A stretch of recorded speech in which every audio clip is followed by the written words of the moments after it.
I'm Linda van Tilburg for Biz News. South African Ludré Stevens is one of the founders of Abino, a new social media platform that launched in early May. It positions itself as Europe's independent bot-free social platform.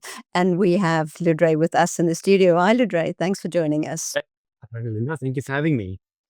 So what inspired you to create a new social media platform? So I must tell you, there's the real story and then there's the PR story, but I'll tell you the real story. So I was watching TV in April and I saw this big news flash with X being bought by AIX, Elon Musk's company. And the next thing I see is that the European Central Bank uh, governor saying it's time for Europe to build its own payments platform. The next thing you see, Trump is doing all these tariffs. And I thought, oh my goodness, now's the time to launch a big tech social media company in Europe that gives us a balanced voice, an independent voice. And so if there's ever time to do it, it is now. People always say that it's time for Europe to put up its socks and have its own European platforms and companies. And so I thought this is the confluence of factors to do it now. Okay, so it's an invitation-only model. Why? So it's invitation only for now, because with all things, you have to make sure you kick the tires to make sure it works. We're actually doing a public launch on the 1st of June and opening up to the public. So for now, we've built a minimum viable product and we've invited the first 100 users to try it out. So people that are influencers and people who are well known in the sector. So we're doing a lot of back-end fixing and updating for our big go live on the 1st of June. And so with things, you have to start small before you go big, because otherwise they break when you without facing them up front. So we're doing by invitation only at the start. And so we have a waiting list that's building up right now for general public. But then 1 June is the big public go live. So we'll open the floodgates for everyone to join. Well, how do you prevent the pitfalls of X? Because, there you don't have to say who you are. You can use a pseudonym, which means there's a lot of vile, spat all out X. And it's one of the reasons why people move away from it. So how do you avoid that? Exactly. So we have a few principles that we are pursuing with this project. So the first thing is absolutely no bot users. This is only for real users. So real humans who represent themselves or companies. So the first principle is have no bots, because bots just completely creates false hype. They put you down rabbit holes you don't need to be at. And also, there's this big trend these days where these bots just completely move people down their political pathways, which otherwise don't get other visibility. So the first thing is actually no bots. The second thing is complete transparency value. So we have built several news feeds, if you like. The main news feed is the follow one, and this shows you all the posts, reposts, and likes that the people that you follow make. And there's no algorithms that force you away or determine what you see. Is what they say, what they post is what you see. A second feed is discover, and this is where we're going to show the posts of everybody else on Opino in a chronological fashion, and so you can get exposed and discover new opinions, new thoughts, what otherwise would be completely blocked away from your vision through all the algorithms and AIs and bots that creates this manufactured outrage on platforms. But then the third thing also is that we get a big part of the third key called trending, because obviously there's no fun going to social media and you don't get to see what's exciting and popular. So trending is where we're going to show the posts and the topics and the keywords with the most likes, the most reposts. So not some algorithm that determines you like blue potatoes and therefore we'll only show you blue potatoes. It's literally, this is what's really trending in the world and really what is popular. And by humans, not by bots and by AI algorithms. And so the idea here is that we just have a basic advertising business model. So nothing fancy. We don't sell your data. We don't put you down a certain route to see certain ads. Keep it simple. And so this means we basically go back to the basics of social media. So real people, real companies, real consumers interacting with each other. And you actually see people's real desires and needs and trends ultimately. But the fundamental starting point for us is no bots, only people. And what about advertisement? Are you looking for ethical advertisers? So The answer is yes, but obviously within free speech, right? So we believe in free speech, not hate speech. And so we spend a lot of time on our free speech and content moderating module. So people say, oh, we're for free speech, but then they put up all these AI algorithms and take it down these funnels. So we are for free speech 100%, but no hate speech. And so we are very clear about what we consider within UK and EU laws, regulations, what is hate speech. And so we give people a warning, a strike, and then you're out on the back end of that. And so the answer to your question is, obviously ethical advertising, but that I think gets into trouble because one person's ethics is really other people's ethics, as long as it's free speech, so there's no people being hurt, there's no content that breaks all the regulations. But the idea here is that the advertisers will give a fair chance to be seen by everybody, and also the people seeing you are real people. So your views and likes are high value accounts, not a bunch of bots, and suddenly you have to pay all this money for all these views and you were just seen by a bunch of machines. But yeah, so it's going to be a very basic advertising model. Showing posts after X amount of ads after X amount of posts. And so nothing funny about that. You'll see also we are publishing a newsfeed transparency explanation where we explain how our followers feed work, how our discover feed works, our trending feed works, and how we show ads. So day one, we won't show people ads based on their interests, but people will be able to opt in the future should they want to see ads on their interests, but transparent and in your control. Well, if you don't allow hate speech, who's going to moderate? So we are supportive of regulation, and we think this sector should not be unregulated, deregulated like some of our counterparts think. And this is very clearly defined in the UK and EU legislation, and we'll follow those guidelines. Now, obviously, we choose to add a few more additional items on top of that, and our policy is very clear on our website. And so we obviously have a systematic way to identify things at risk. And so if you think something is at risk of breaking this policy, we'll give the user a warning and say, are you sure you'll post this because it's at risk? And if it does get posted and does get flagged, our systems all get reported, we have a human team that does that moderation. We only give 3 strikes. And third strike, you're out. And so that we give people a chance, like we think this is a bit risky or breaks the law, and are you sure you'll post it? Obviously, there are people taking a risk, right? Obviously, there are going to be people who's going to try and do wrong stuff. And so we have built in systematic and human checks to eliminate that, prevent that, and stop them going forward. So if you don't have the bots, do you have any AI involved in the process? So let me say this. We are not against AI. We love AI. I use AI every day for all my ventures, and I must tell you, it's been a game changer. So AI in this context is threefold. One is, are there AI algorithms that channels and determines what you see? The answer is no. Are there AI generated content? So people using AI to write posts, generate photos, videos within IP parameters? Yes, right? Because people want to see those things. Those are fun and interesting, and I use AI to do my own writing and stuff. So AI content that is Mark's AI content will be over there.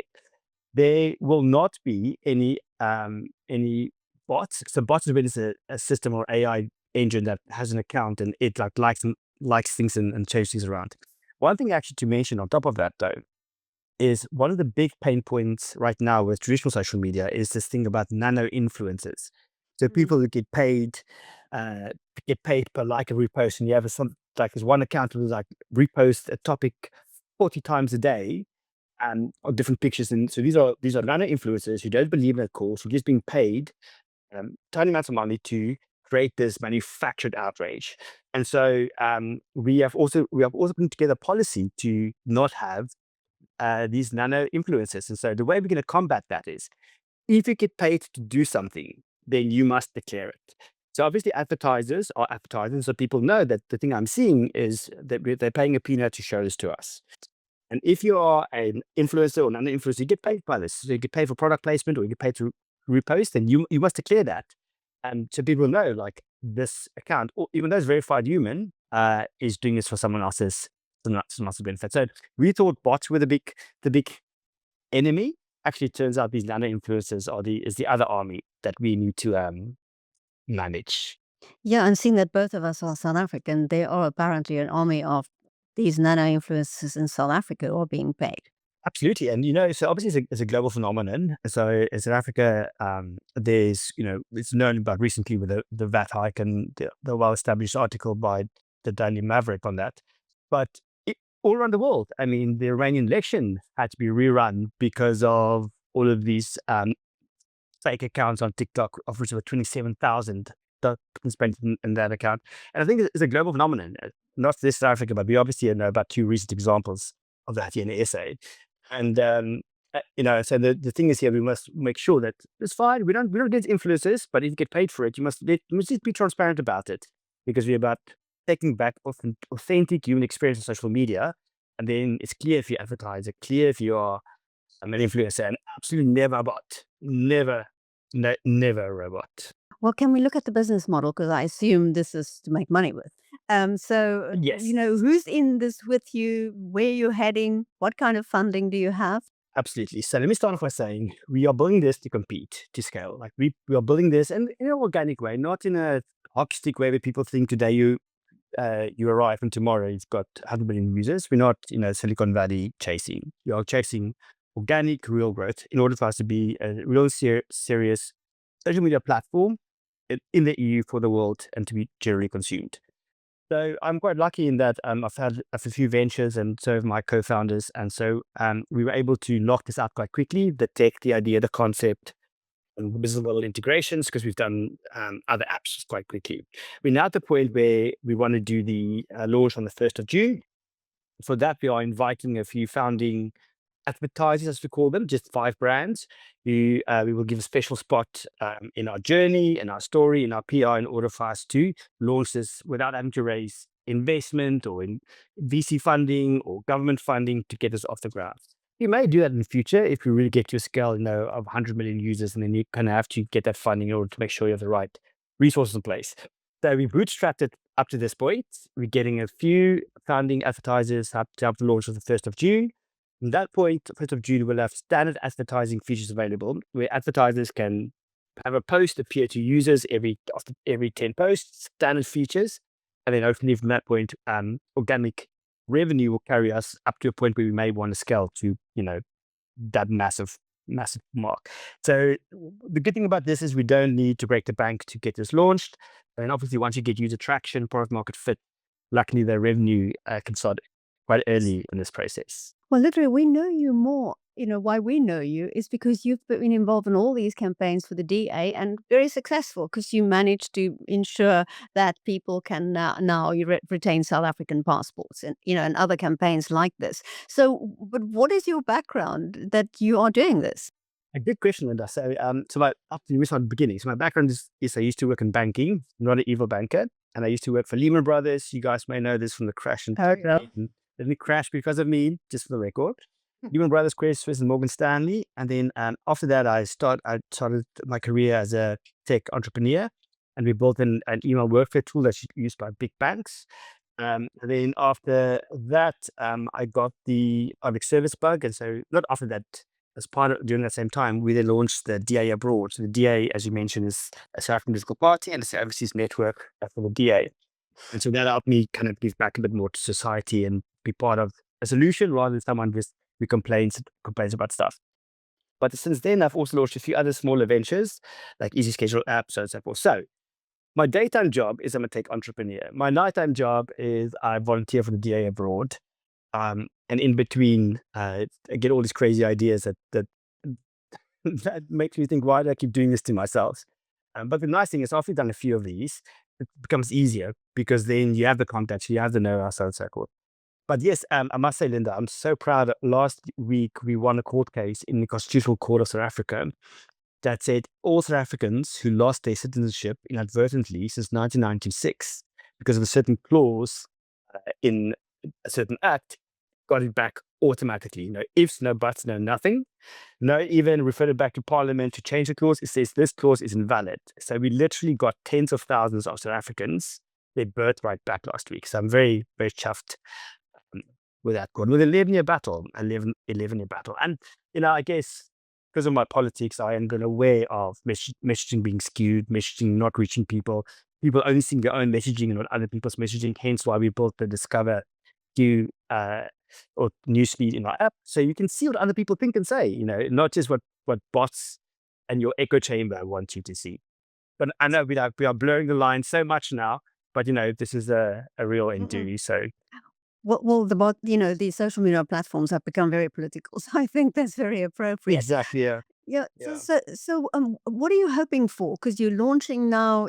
What are you hoping for? You want a certain amount of members by the end of the year, or how do you want to grow? Yeah. So look, obviously people always have bragging metrics that they chase. 10,000 users, 100,000 users, million users in the first month.